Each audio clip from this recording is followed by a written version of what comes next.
बिरहा नेपाल से देख रहे हैं। ये संध्याकालीन प्रोग्राम है। हमारे सारे कलाकार ये लाइव प्रोग्राम देख रहे हैं। ये नेपाल से सिवा गाँव से। जब इस शरीर रूपी पिंजरा को छोड़ के जीवात्मा रूपी सुगना निकल जाता है तो गांव समाज के लोग इस खाली पिंजरे को देखने के लिए आते हैं। लेकिन जब तक लोग जीवित रहते हैं इस संसार में हमेशा यही सोचते रहते हैं कि हे भगवान किस प्रकार हमें अधिक से अधिक धन संपत्ति हो जाए कि लोग जाने कि ये फलाने बाबू की मकान दुकान गाड़ी बंगला है। लेकिन हमें आपको सभी को पता है कि दिन रात जिस मकान के लिए दुकान के लिए जमीन के लिए बेटा बेटी घर परिवार के लिए चिंतित रहते हैं ये कुछ भी साथ जाने वाला नहीं है। ये सब यही रह जाएगा। लेकिन फिर भी हम मेरा मेरा मेरा मेरा करके फूलते रहते। लेकिन जो परम पिता परमात्मा ने इतना सुंदर मानव तन दे करके इस संसार में भेजा, उपयोग इतने सारे वस्तुएं दिए, हमने कभी उन्हें अपना नहीं माना, अपना नहीं जाना, अपना बनाने का प्रयास नहीं करते। जो अपना है उन्हें अपनाया नहीं और जो अपना नहीं है उसे मेरा मेरा करते रहते हैं। कवि ने बड़ी सुंदर भजन के भाग में कहते हैं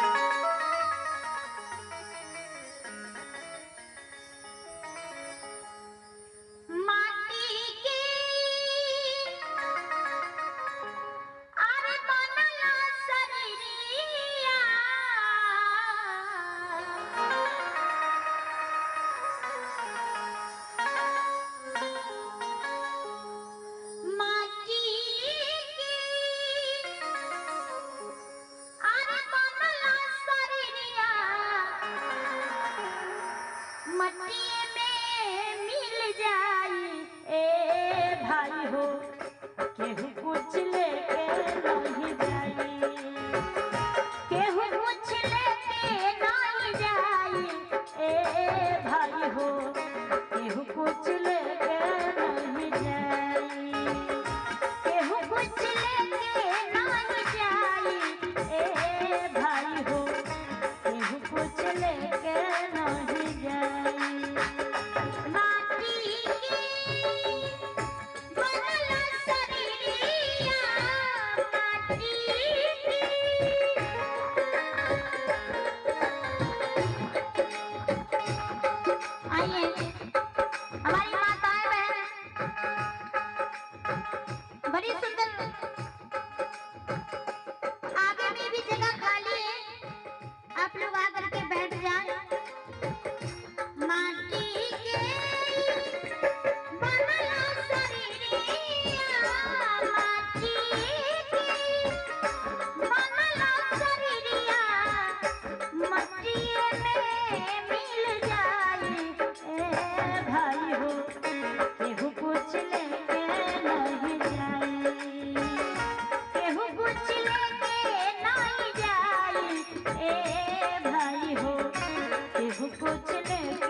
जे बनी जेकर मुसाफिर।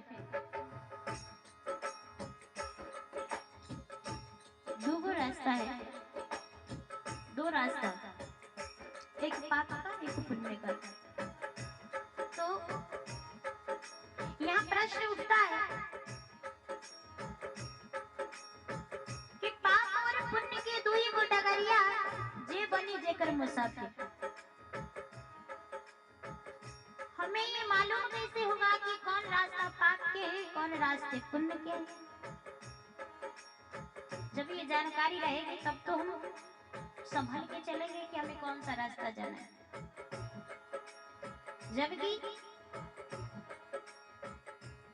बाबा गोस्वामी तुलसीदास जी बड़े सुंदर शब्द लिखते हैं,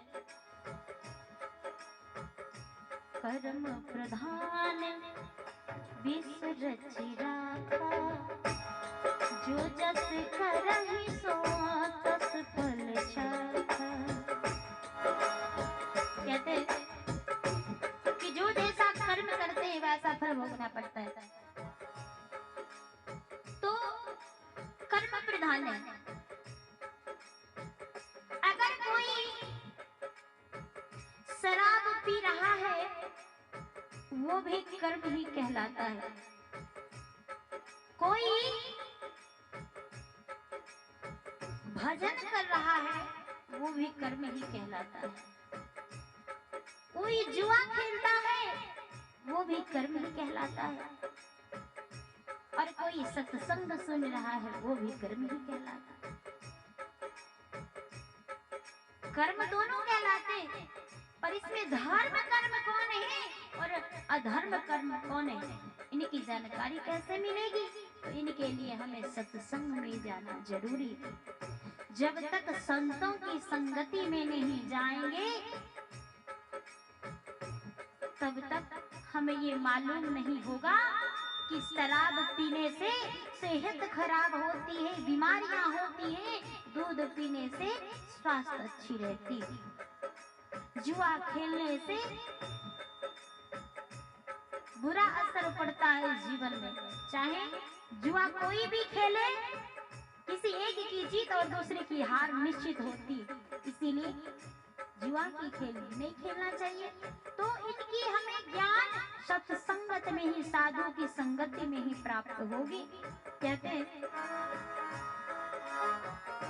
पापी और पुण्य के दुई गो डगरिया, जे बनी जे कर मुसाफिर, मुसाफिर जे बनी जे कर मुसाफिर।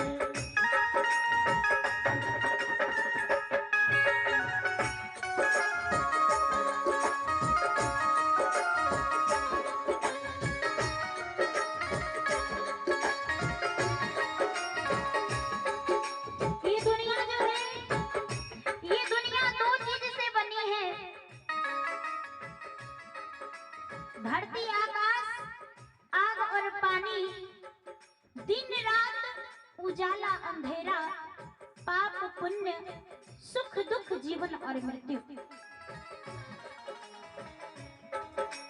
आजकल जितने लोग अपने दुखों से दुखी नहीं रहते हैं, इससे ज्यादा दूसरे के खुशी से दुखी रहने लगे। कुछ लोग ऐसे होते हैं बुरे विचार के,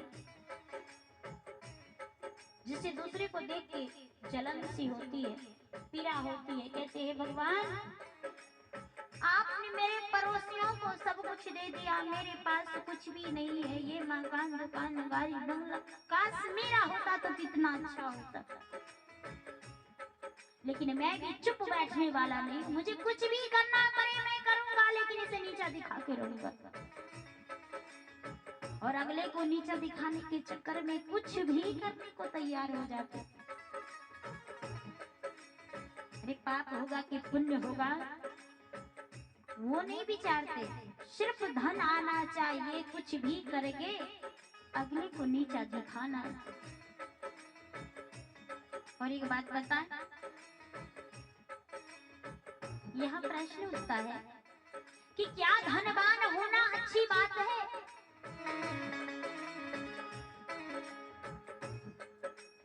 हमारे संत महापुरुष गुरुजन कहते हैं कि धनवान होना अच्छी बात है, तुम जिंदगी में कोई भी काम करो, हमेशा ध्यान में एक बात रखा करो कि हमारे पास जो संपत्ति आ रही है, जो धन आ रहा है, वो धर्म से कमाया हुआ धन होना चाहिए। मेहनत और ईमानदारी से कमाया हुआ धन रुपया होना चाहिए। अगर मेहनत और ईमानदारी से 1 रुपया ही कमा लेते हो तो संतोष रखो, परमात्मा उसी में सब पूरा करेंगे। वो 1 रुपया 1 करोड़ के बराबर होगा। और चोरी डकैती बेईमानी करके किसी को गला काट के दुख पहुंचा के तरपा करके अगर तुम लाख रुपया ही कमा रहे हो तो वो लाख नहीं खाक के समान होगा। इसीलिए कहते जिंदगी में हमेशा ये ध्यान रखना चाहिए कि हम कोई भी काम करें, ज्यादा से ज्यादा धन कमाए, घर मकान सब कुछ करे, लेकिन हमेशा ध्यान रहे कि धर्म से कमाया हुआ धन हमेशा रहना चाहिए। एक बात और है, जो बुरे प्रवृत्ति के लोग होते हैं, गलत विचार वाले नास्तिक, वो जब चोरी डकैती बेईमानी शैतानी चुगली हिंसा पे बेचारी झूठ कपट करते हैं तो सोचते हैं कि हम जो ये कर रहे हैं दुनिया के नजरों से छुपा के मुझे कोई नहीं देखता है, लेकिन और कोई देखे या ना देखे क्या फर्क पड़ता है, जबकि देखने वाला तो सब कुछ देख रहे हैं।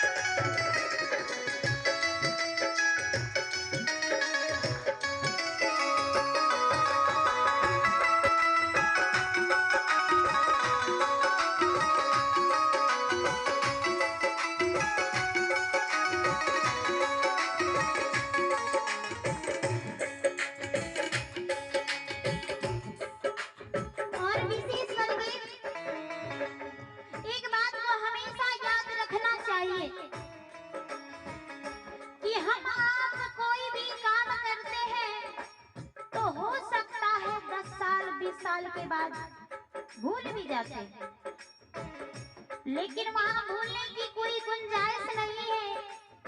चित्रगुप्त जी महाराज हमारे आपके एक एक कर्मों को रजिस्टर में लिखते जा रहे हैं, है ना। मेरे मालिक के दरबार में सब लोगों का खाता, सबका खाता वही चल रहा है।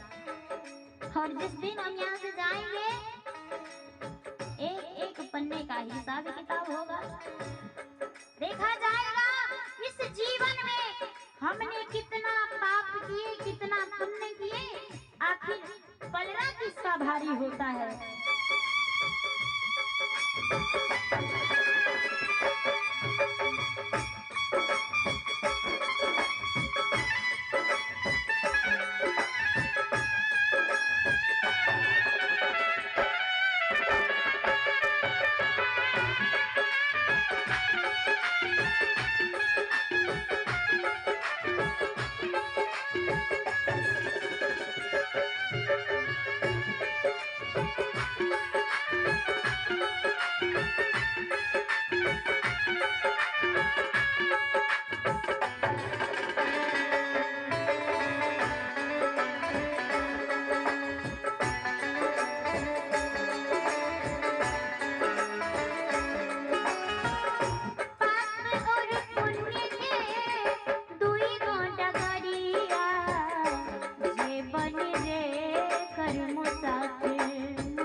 कहते हैं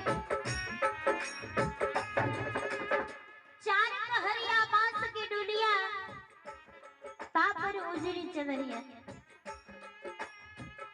देखते हैं कि जब तक जीवित रहते ही संसार में रंग बिरंगे कपड़े पहनते हैं, लाल पीला हरा चमकीला, सबसे सुंदर किस्म देखेंगे।